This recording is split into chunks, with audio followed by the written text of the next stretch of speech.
இன்னைக்கு நீங்க எல்லாம் படத்தை வச்சு அரசியல் பேசுறீங்க. உங்களுக்கு தெரியுமா என்னமோ என் புள்ள விஜய் படம் நாளைய தீர்ப்பு படம் நடிச்சான்.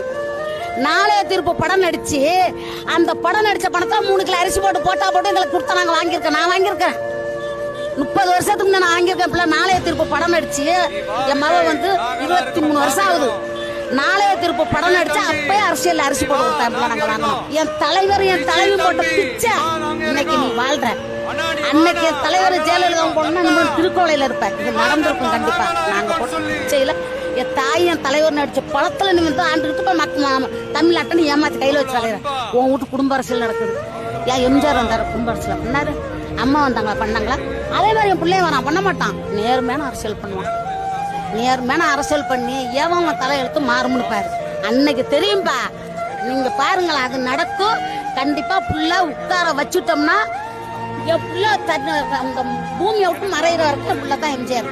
இதுல மாற்றமே கிடையாது.